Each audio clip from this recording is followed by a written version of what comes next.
Are not സിക്ക്, you live long. നിനക്ക് അസുഖമില്ല, ജീവിക്കാം. മരണത്തിൻ്റെ വക്കത്തിലേക്ക് നമ്മൾ പേടിച്ചുകൊണ്ട് പോയിരിക്കുക. നമുക്ക് മരിക്കേണ്ട സമയമായിട്ടില്ല. പക്ഷേ പിശാച് ചുമ്മാതെ മരിക്കും എന്നുള്ള ഭയമിടുന്നവർക്ക് വേണ്ടിയുള്ള വചനമാണ്. നീ രാജാവിൻ്റെ ആയുസ്സിനെ ദീർഘമാക്കുന്നു, അവൻ്റെ സംവത്സരങ്ങൾ തലമുറയോളം ഇരിക്കുന്നു. സങ്കീർത്തനം 61:6 61:6. രാജാവിൻ്റെ ഹൃദയത്തിൽ the increase the days of the king and his years for many generations. You will live. നീ ജീവിക്കും. ഹിസ്കിയാ രാജാവിൻ്റെ അടുക്കൽ ഹിസ്കിയാവിന് അസുഖമായിട്ട് മരിച്ചു പോകുന്നു ദൈവം തമ്പുരാൻ തന്നെയാണ് പറയുന്നത്. അപ്പം ഹിസ്കിയാൻ്റെ അടുക്ക് നാഥാൻ പ്രവാചകൻ വന്ന് പറഞ്ഞിട്ടുണ്ട്, നീ മരിച്ചു പോകും. ദൈവം അങ്ങനെ പറയുന്നു. നാഥാൻ പ്രവാചകൻ ഇറങ്ങിപ്പോയപ്പോഴത്തേക്ക് ഹിസ്കിയാവ് ഭിത്തിയോട് മുഖം തിരിച്ചു കിടന്നിട്ട് കരയാൻ തുടങ്ങി. അയ്യോ, ഞാൻ നിൻ്റെ നാമത്തിൽ എന്തെല്ലാം ചെയ്തിട്ടുണ്ട്, നീ എന്നെ ഓർക്കണേ, എനിക്ക് മരിക്കാൻ സമയമായിട്ടില്ല, എനിക്ക് ആയുസ് വേണമെന്ന് പറഞ്ഞു. അപ്പം നാഥാൻ പ്രവാചകൻ ഇറങ്ങിപ്പോകുന്നതിന് മുൻപ് തന്നെ ദൈവം നാഥാൻ പ്രവാചകനെ തിരിച്ചു വിടുകയാണ്, അവൻ്റെ ആയുസ്സിനെ ദീർഘിപ്പിച്ചു കൊടുക്കാൻ. അങ്ങനെ 15 വർഷം ഹിസ്കിയാ രാജാവിന് ആയുസ് ദീർഘമാക്കി കൊടുത്തു. അപ്പോൾ ആയുസ്സിൻ്റെ ദൈർഘ്യം ദൈവത്തിൻ്റെ കയ്യിലാണ്. ജീവൻ്റെയും മരണത്തിൻ്റെ ഉടമസ്ഥൻ ക്രിസ്തുവാണ്, നമ്മളല്ല. അതിന് പിശാച് ഒട്ടുമല്ല. അവന് വിട്ടുകൊടുക്കാൻ നമ്മൾ സമ്മതിക്കത്തില്ല. പക്ഷെ അതുപോലെ പിടിച്ചു നിൽക്കാനുള്ള കഴിവും ശക്തിയും പരിശുദ്ധാത്മാവിൻ്റെ വചനത്തിൽ രണ്ട് സൈഡിൽ, അതായത് നമ്മൾ പ്രാർത്ഥിക്കുന്നവർക്ക് വേണം, രോഗിക്കും വരണം. ഞാൻ പ്രാർത്ഥിക്കുമ്പം പലപ്പോഴും ഞാൻ കാണുന്ന ഒരു സത്യം, പ്രാർത്ഥിക്കുന്ന ചിലപ്പം ഭർത്താവിനസുഖമായിട്ട് ഭാര്യയായിരിക്കും. ഭാര്യ പ്രാർത്ഥനയാണ്.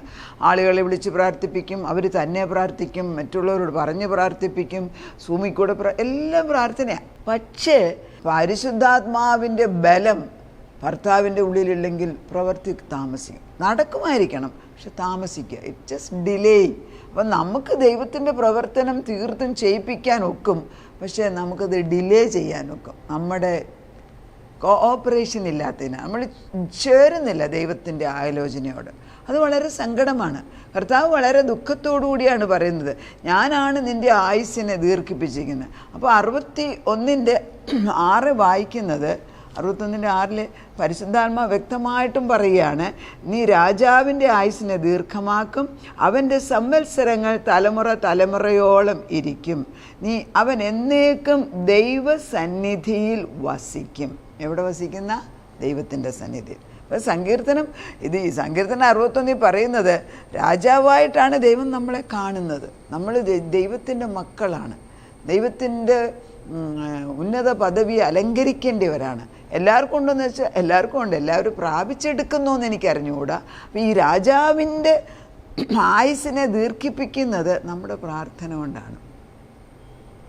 അങ്ങനെ ഒരു വാഗ്ദത്തം കിട്ടിയാൽ പിന്നെ അതേ പിടിച്ച് നിൽക്കണം. കർത്താവേ, നീ വാഗ്ദത്തം ചെയ്തിരിക്കുകയാണ്, നീ ദീർഘായുസ് തന്നിരിക്കുകയാണ്, ശത്രു അതിൻ്റെ പക്ഷത്ത് ഇടയ്ക്ക് കയറാനൊക്കത്തില്ല. ചിലപ്പം പരിശുദ്ധാത്മ 15 വർഷം 16 വർഷം ചോദിക്കുകയെന്ന് പറയും. പരിശുദ്ധാത്മ ഇങ്ങോട്ട് പറയും. പരിശുദ്ധാത്മ നമ്മുടെ സഹായിയാണല്ലോ.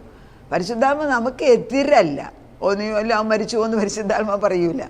നമ്മുടെ സഹായിയാണ്, സാക്ഷി നിൽക്കുകയാണ്.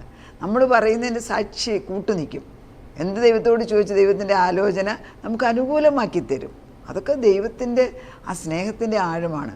അവർ 3 പേരും കൂടെ പറയുന്നതിന് അവസാനം അൾട്ടിമേറ്റും പരിശുദ്ധാത്മാവ് പറയുമ്പം ദൈവം കേൾക്കും. കാരണം കരുണയുള്ള ഹൃദയമല്ലേ ദൈവത്തിൻ്റേത്. നമ്മൾ മനസ്സിലാക്കേണ്ടത് 121 അതുപോലെ തന്നെ പറയുന്നുണ്ട്, പകൽ സൂര്യനെങ്കിലും രാത്രി ചന്ദ്രനെങ്കിലും നിന്നെ ബാധിക്കയില്ല, യഹോവ ഒരു ദോഷവും തട്ടാതെ വണ്ണം നിന്നെ പരിപാലിക്കും, നിൻ്റെ പ്രാണനെ പരിപാലിക്കും. But the sun will not harm you by day, nor the moon at night. The Lord keeps you from all harm and watches over your life. ഇത് എന്താണ്? പകൽ സൂര്യനെങ്കിലും രാത്രി ചന്ദ്രനെങ്കിലും നിന്നെ ബാധിക്കത്തില്ല, ഒരു ദോഷവും തൊട്ടാതെ വണ്ണം എൻ്റെ പ്രാണനെ അവൻ പ്രാണനെക്കുറിച്ചാണ് ഇവിടെ. നമ്മുടെ പ്രാണന് ഹാനി വരുത്താൻ ദൈവം ആഗ്രഹിക്കുന്നില്ല. 121 സങ്കീർത്തനമൊക്കെ നമ്മൾ വായിക്കുമ്പോൾ ഏകദേശം 5 പ്രാവശ്യമാണ് പരിപാലിക്കുന്ന ദൈവം.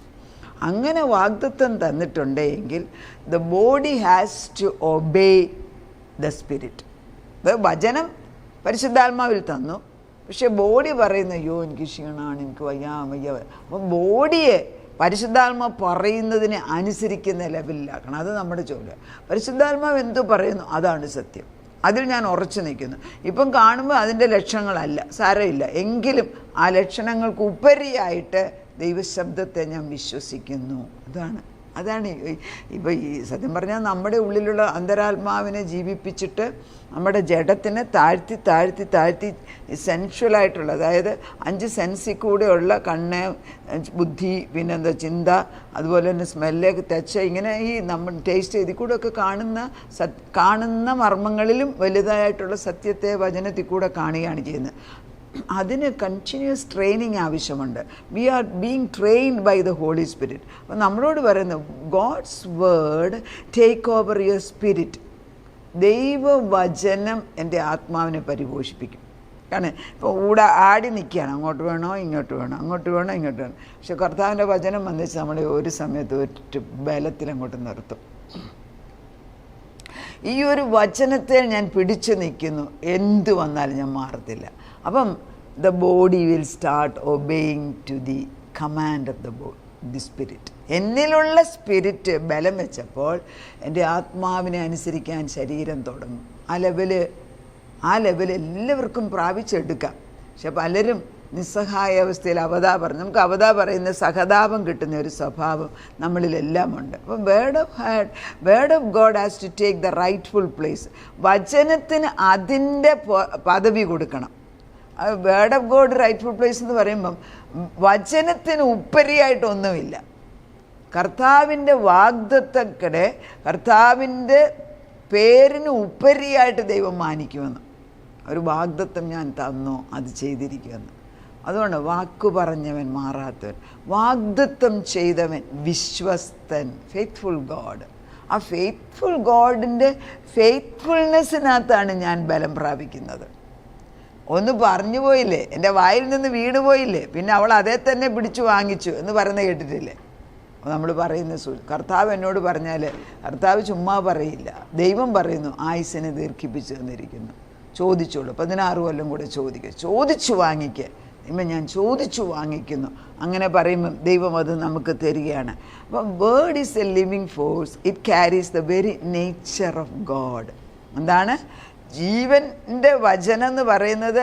വചനം ജീവനാണ്, വചനം ദൈവമാണ്, വചനം ക്രിസ്തുവിൻ്റെ പേര് തന്നെയാണ്. അപ്പോൾ ഈ വചനത്തെയാണ് ഞാൻ മുറുക്കെ പിടിച്ചതെങ്കിൽ എനിക്ക് അനുകൂലമായിട്ട് സാഹചര്യം വരണം. When it's saturate, you change. When you saturate your consciousness, it flows into your body. അത് എൻ്റെ അന്തരാത്മാവിനോട് പല പ്രാവശ്യം പറഞ്ഞ് പുറമേ കാണുന്ന അസുഖം പ്രത്യേക കാര്യമൊന്നുമില്ല, പിന്നെ ഒരു ഇച്ചിരി മന്ദതയുണ്ട്, അത് സാരമില്ല, ക്യാൻസർ അത് പ്രശ്നമല്ല, അത് ദൈവത്തെക്കാട്ടി വലുതൊന്നുമല്ല, പിന്നെ എനിക്ക് ഡയബറ്റീസ് ഉണ്ട്, അത് വലിയ കാര്യമല്ല, എനിക്ക് പ്രഷറുണ്ട്, അതും വലിയ കാര്യമല്ല. ഇങ്ങനെ പറഞ്ഞ് നമ്മളതിനെ താഴ്ത്തി വെച്ച് പരിശുദ്ധൻ പറഞ്ഞു, കർത്താവിൻ്റെ ആത്മാവ്, കർത്താവിൻ്റെ തിരുശരീരം ഭക്ഷിക്കുകയും തിരുരക്തം കുടിക്കുന്ന വ്യക്തിയാണ് ഞാൻ. ദൈവത്തിൻ്റെ ശക്തി എൻ്റെ മേൽ പകർന്നുകൊണ്ടേയിരിക്കുന്നു, അതിനാൽ ദൈവാത്മാവ് എന്നിൽ പകരുന്നു, അതിനാൽ ദൈവജീവൻ എന്നിൽ പകരുന്നു. ഇങ്ങനെ പല പ്രാവശ്യം പറയുമ്പോൾ ദൈവത്തിൻ്റെ ആത്മാവ് പകരായിരിക്കാൻ നോക്കൂ. നാം എന്ത് പറയുന്നത് സംഭവിക്കണമല്ലോ. അപ്പം മരണത്തെ മാറ്റി ജീവനെ സംസാരിക്കാൻ നമ്മൾ പഠിക്കണം. ഇത് കണ്ടിന്യൂസ്. ഇപ്പം നമുക്ക് ശരീരത്തിൽ വലിയ വേദന, എനിക്ക് വേദന അങ്ങ് വലുതാക്കിക്കൊണ്ടിരിക്കുന്നതിന് പകരം ആ വേദന അവിടെ കിടക്കട്ടെ, ഞാൻ ദൈവത്തിൻ്റെ ആത്മാവിൽ പ്രവർത്തിക്കാൻ പോകണം. അപ്പം നമ്മൾ കണ്ടിട്ടുണ്ട് ചില ഡോക്ടേഴ്സൊക്കെ എത്ര രോഗം ഉണ്ടെങ്കിലും ഒരു ആശുപത്രി ജോലിക്ക് പോകും. കാരണം അവരുടെ കമ്മിറ്റ്മെൻറ്റാണ്. എൻ്റെ ഹസ്ബൻഡ് ജോലി ചെയ്ത് പ്രാക്ടീസ് ചെയ്യുന്ന സമയത്തൊക്കെ ഒരിക്കലും ഒരു ദിവസം പോലും ലീവ് എടുത്തിട്ടില്ല. കാലും കൈയൊക്കെ അവിടെ ഇവിടെയൊക്കെ പ്രയാസം വന്നിട്ട് ചിലപ്പോൾ ഒടിഞ്ഞിട്ടുണ്ട്, ചിലപ്പം കാല് ഉളുക്കിയിട്ട് നീര് വെച്ചിരിക്കുന്നു. ഞാൻ ചോദിക്കും പോകുന്നുണ്ടോ, നേരം വിളിക്കുമ്പം അദ്ദേഹം ഷൂസും ഒക്കെ ഇട്ട് പോകുന്നത് കാണാം. ഒറ്റ ദിവസം ലീവ് എടുത്തിട്ടില്ല.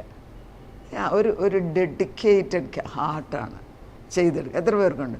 അതുപോലെ ദൈവത്തിന് വേണ്ടി നിൽക്കാൻ നമുക്ക് സാധിക്കുമോ? ദൈവത്തിന് വേണ്ടി നിൽക്കാൻ നമ്മൾ ദൈവത്തോടൊരു പ്രോമിസ് എടുക്കണം. അപ്പോൾ your healing comes from within. Word comes real to you, more real than the symptoms, more real than the fear, more real than what you see or feel or what doctors say. അതാണ് എൻ്റെ ഈ വചനം കൊണ്ട് ഞാൻ saturate ചെയ്തിരിക്കുകയാണ്. അപ്പച്ചൻ്റെ അടിപ്പണ്ണരുകളാൽ എനിക്ക് സൗഖ്യം തന്നു. അവൻ എൻ്റെ പാപങ്ങളെ ഏറ്റെടുത്തിരിക്കുന്നു. ക്രൂശിന്മേൽ അവൻ എനിക്ക് നീതി ലഭിച്ചിരിക്കുന്നു. അവൻ പാപിയായി, എനിക്ക് വേണ്ടി അവൻ പാപിയായി മാറിയിരിക്കുന്നു. അതിനാൽ ഒരു എക്സ്ചേഞ്ച് അവിടെ നടന്നു. എൻ്റെ രോഗം അവൻ്റെ ശരീരത്തിലേക്ക് മാറിയിട്ട് അവൻ്റെ ബലം എന്നിലേക്ക്, അവൻ്റെ ജീവൻ. ഇങ്ങനെ പറഞ്ഞു കർത്താവിനെ പറയും, കർത്താവിന് ഇവളെ എപ്പോഴും എൻ്റെ കാര്യം പറഞ്ഞ് എൻ്റെ വചനം അന്നപ്പിനെ അവൾക്ക് കൊടുത്തേക്കാന്ന് പറയും. ആ ലെവലിലോട്ട് നമ്മൾ ഉയരണമെങ്കിൽ എങ്ങനെ ഉയരും? വചനം പറഞ്ഞു. വചനമല്ലാതെ വേറെ നമ്മളിപ്പോൾ ഒരാളുടെ അടുക്ക ചെന്ന് അയ്യോ എൻ്റെ ഭർത്താവിന് വേണ്ടി പ്രാർത്ഥിക്കുക, അവരൊരു 4 മിനിറ്റ് പ്രാർത്ഥിച്ച, അല്ലെ ഒരു കൂടി വന്ന ഒരു ദിവസം വിളിച്ച് പ്രാർത്ഥിച്ച 1 മണിക്കൂർ അതിക്കുള്ളവർ ചെയ്യുമോ?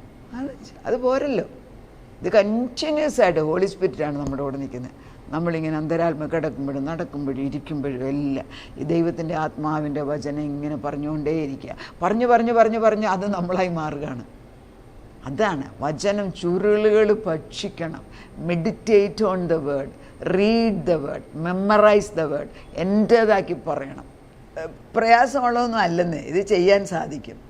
നമ്മൾ പല കാര്യങ്ങൾ ചെയ്യാതെ ഒരു കാര്യത്തിലേക്ക് കോൺസെൻട്രേറ്റ് ചെയ്യുക. റോമർക്കെഴുതിയ ലേഖനം 8:2 പറയുന്നത്, ജീവൻ്റെ ആത്മാവിൻ്റെ പ്രമാണം എനിക്ക് പാപത്തിൻ്റെയും മരണത്തിൻ്റെയും പ്രമാണത്തിൽ നിന്ന് ക്രിസ്തു യേശുവിൽ സ്വാതന്ത്ര്യം വരുത്തിയിരിക്കുന്നു. എങ്ങനെയാണ്?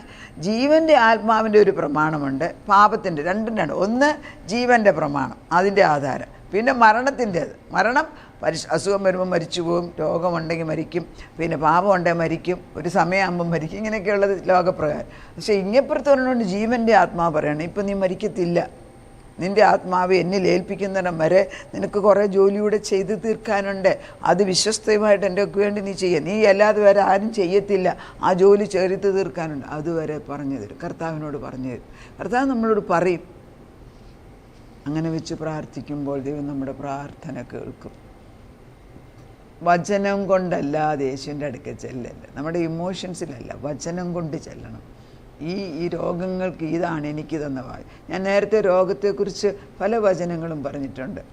പരിശുദ്ധാത്മാവ് നമുക്ക് വചനത്തിൻ്റെ ആത്മാവിനെ ഇട്ടു തരുന്നു. ദൈവം നമ്മളോട് പറയുകയാണ്, എഴുന്നേറ്റ് പ്രകാശിക്കാം, നിൻ്റെ പ്രകാശം കടന്നു വന്നിരിക്കുന്നു, നിന്നിൽ ഞാൻ പ്രസാദിച്ചിരിക്കുകയാണ്.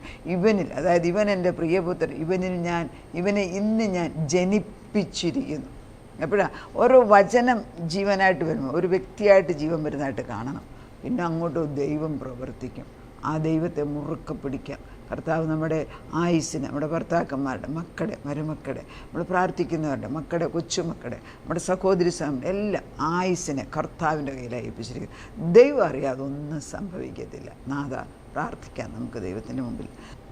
പ്രാർത്ഥന കേൾക്കുന്ന ദൈവമേ, നമുക്ക് പ്രാർത്ഥിക്കാൻ ആത്മാവിനെ ഉണർത്തുകയാണ്. കർത്താവിൻ്റെ വചനം നീ ജീവിക്കും.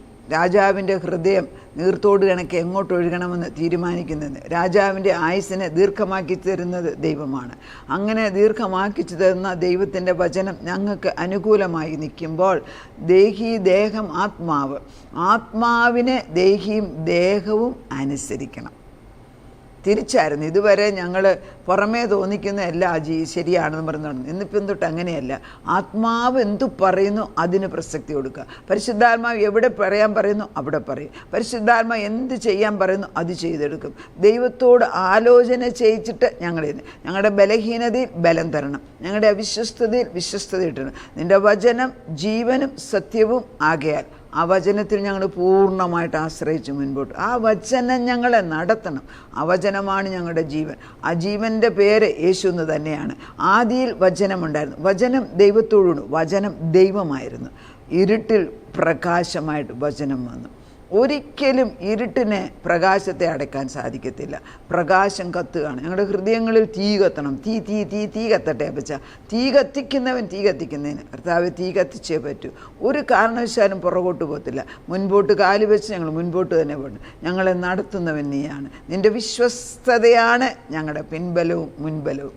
ഞങ്ങൾക്ക് വേലി കെട്ടി തന്നിരിക്കുന്നതിനാൽ സ്തോത്രം. പ്രാർത്ഥനയായിട്ട് ഞങ്ങളെ ഞങ്ങളുടെ കുടുംബത്തെയും അനുഗ്രഹിക്കാൻ ഓടി വന്നു. നിൻ്റെ വചനം കൊണ്ട് ആയുസ്സിനെ ദീർഘിപ്പിച്ച് തന്ന് ജീവിക്കുക എന്ന് പറഞ്ഞ വചനം ഏറ്റെടുക്കുന്ന അപ്പച്ച. അങ്ങനെ തന്നെ സംഭവിക്കുന്നു. മരണത്തിൻ്റെ വക്കത്തിരിക്കുന്നവരോട് പരിശുദ്ധാത്മാവ് പറയുകയാണ്, ഞാൻ നിന്നെ സൗഖ്യമാക്കുന്ന ദൈവം, നിനക്ക് ആയുസ് ദീർഘിപ്പിക്കുന്ന ദൈവം. എന്നോട് ചോദിച്ചു കൊള്ളുക, ഞാൻ നിനക്ക് ആയുസ്സിനെ തരും. മരണത്തിൻ്റെ നീക്കുപോക്ക് യഹോവയ്ക്കുള്ളതാണ്. അപ്പച്ചനത് തന്നിരിക്കുന്നത് വാങ്ങിച്ചെടുക്കുന്നു. പ്രാർത്ഥനയായിട്ട് ഉത്തരം തന്ന ദൈവത്തിന് നന്ദി. യേശു ക്രിസ്തുവിൻ്റെ പൊന്നുനാമത്തിൽ തന്നെ. ആമേൻ.